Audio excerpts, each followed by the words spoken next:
प्रिय छात्रों, हमारे YouTube चैनल में आप सभी का स्वागत है। आज मैं आपको MS एक्सेल पार्ट फर्स्ट में एक्सेल के बारे में कुछ बेसिक जानकारी देने जा रही हूँ। आइए स्टार्ट करते हैं।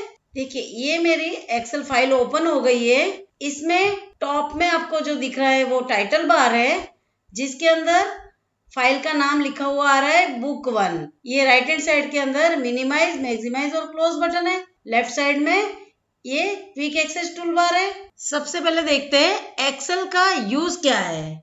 MS एक्सेल का यूज मेनली डेटा को टेबुलर फॉर्मेट में रखने के लिए किया जाता है, मैथमेटिकल तथा लॉजिकल कैलकुलेशन करने के लिए, कंडीशनल फॉर्मेटिंग के लिए, डेटा को स्टोर करने के लिए, डेटा को सॉर्टिंग करने के लिए। जो भी डेटा तैयार किया गया है उस डेटा का चार्ट तैयार करना है, ग्राफ तैयार करना है, उसके लिए मेनली यूज किया जाता है। इसमें सबसे पहले जो दिख रहा है वो ऑफिस बटन कहलाता है।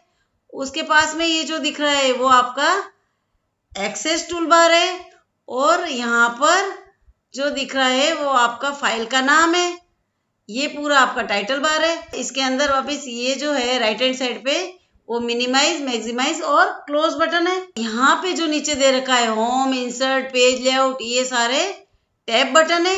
उसके नीचे जो दिख रहा है वो आपका रिबन है।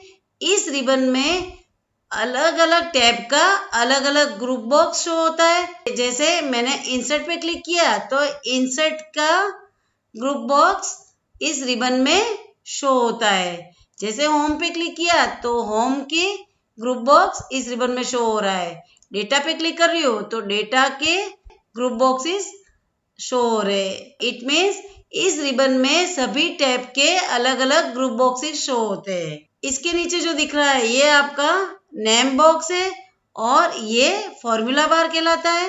ये जो ABCD जो है वो कॉलम के नाम है। 1 2 3 जो है वो रो के नाम है। यहाँ पे जो मैं ब्लैक पे यहाँ पे शो हो रहा है ये आपका सेल है। इट मीन्स रो और कॉलम को मिला के एक सेल बनता है। उसका एड्रेस जो शो हो रहा है वो एड्रेस बॉक्स के अंदर शो हो रहा है। इसको एड्रेस बॉक्स भी कह सकते हैं और नेम बॉक्स भी कह सकते हैं। तो दोनों मिला के सेल बनता है, इसलिए इसको A1 कहा जाता है। इट मीन्स कॉलम तो A है और रो 1 है, तो ये A1 एक सेल हो गया।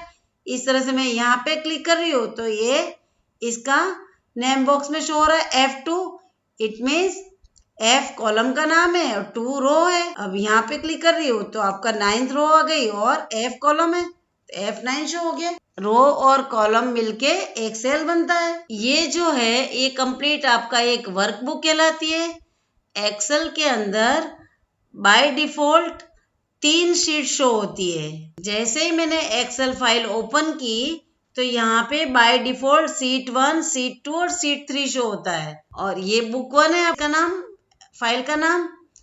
और एक्सेल की फाइल का एक्सटेंशन .xlsx होता है। अब देखिए, इसमें एक्सेल के अंदर टोटली कैलकुलेशन वर्क होता है। इसमें टैक्स से रिलेटेड फॉर्मेटिंग कम रहती है, नंबर्स की कैलकुलेशन ज्यादा रहता है।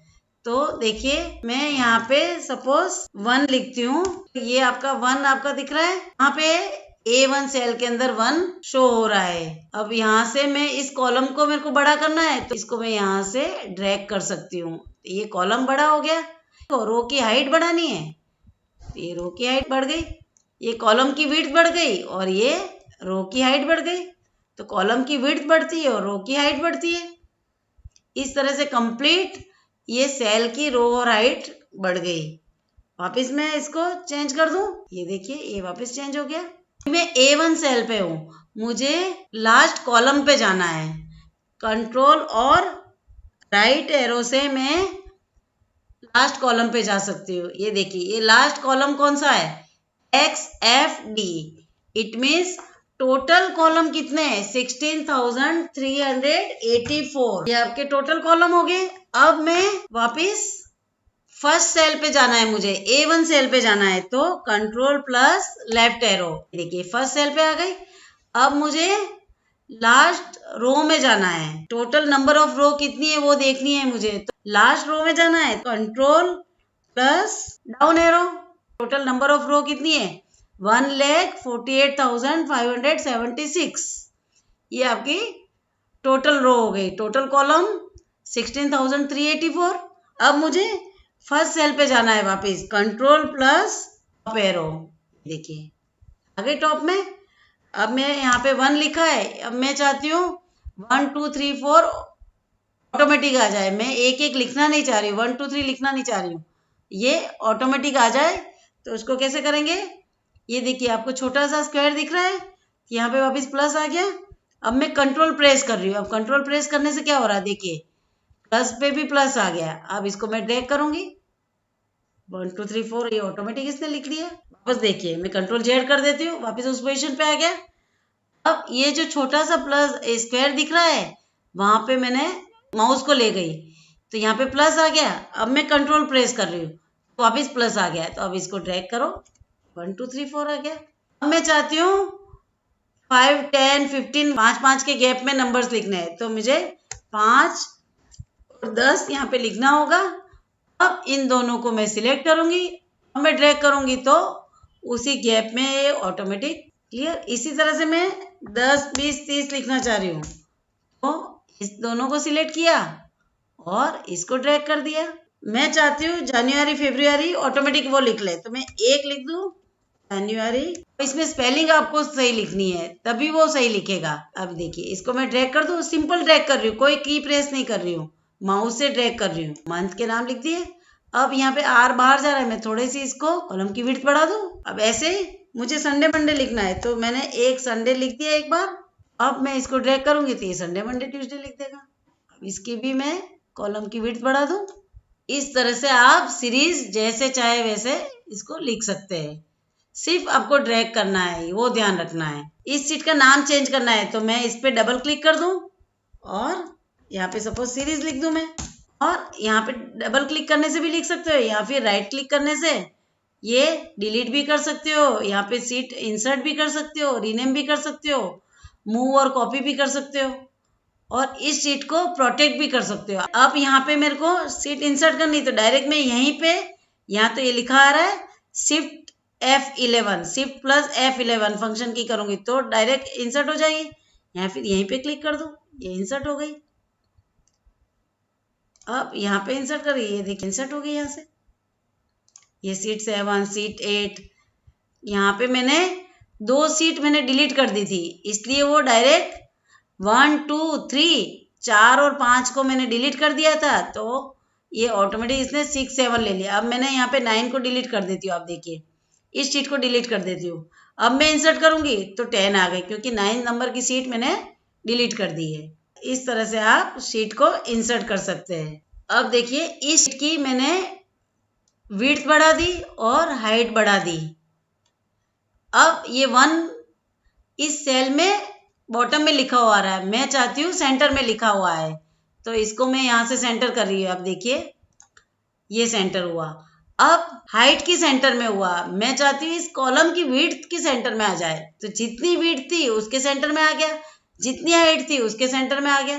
तो ये हाइट और विड्थ दोनों के सेंटर में इस तरह से लिख सकते हो आप। अब देखिए सपोज मैंने यहाँ नाम लिखा है, ये नाम लिखा है, अब मैं यहाँ पे कर्सर रख रही हूँ, तो ये K2 के अंदर नाम आ रहा है, इसका लिखा हुआ पूरा टेक्स्ट, ये K2 में टेक्स्ट लिखा आ रहा है, और यहाँ आपको ऐसा लग रहा है ये L में भी है टेक्स्ट। अब देखिए मैं यहाँ सिलेक्ट, यहाँ पे कर्सर ले जा रही हूँ, इस सेल पे मैंने क्लिक किया तो कुछ भी नहीं आ रहा है यहाँ पे लिखा हुआ, और यहाँ पे क्लिक कर रही हूँ तो पूरा आ रहा है। मीन्स एक ही सेल के अंदर है, पर आपको लग रहा है 2 सेल के अंदर टेक्स्ट लिख रहा है। तो यहाँ पे मैं चाहती हूँ ये इसी सेल में दिखे, तो मुझे रैप टेक्स्ट करना होगा। रैप टेक्स्ट किया तो उसकी हाइट बढ़ा दी और टेक्स्ट को नीचे ले लिया है। ऐसा नहीं करना चाहते और दोनों सेल को मर्ज करना चाहते एक ही सेल में, तो कंट्रोल जेड वापस कर दूं, ये इन दोनों को मैं एक सेल कर दूं, इसको मर्ज कर दूं। अब देखिए ये मर्ज हो गया, यहाँ पे देखो अलग अलग दिख रहा है, और यहाँ पे ले जा रही हूँ तो मैं एक सेल दिख रहा है, मीन्स मैंने मर्ज कर दिया। मर्ज करेंगे तो 2 सेल को जोड़ देगा, रैप करेंगे तो उसी सेल में टेक्स्ट नीचे ले लेगा। दोनों का डिफरेंस पता चल गया। मर्ज से दो सेल को जोड़ के टेक्स्ट को अरेंज कर देगा और रैप टेक्स्ट से उसी सेल में टेक्स्ट को नीचे ले लेगा। इट मीन्स उस सेल की हाइट बढ़ा देगा और सेल टेक्स्ट को नीचे ले लेगा। तो आज आपने सीखा एक्सेल का यूज क्या है, उसमें नंबर्स कैसे लिखते हैं, उसमें सीरीज कैसे लिखते हैं, मंथ कैसे लिखेंगे और उस रो की हाइट कैसे बढ़ाएंगे, कॉलम की विड्थ कैसे बढ़ाएंगे, सेल किसको बोलते हैं, टोटल रोज कितनी है, टोटल कॉलम्स कितने हैं, ये सारा आपने आज सीखा है। नेक्स्ट वीडियो के अंदर कैलकुलेशन वर्क देखेंगे। Okay, thank you.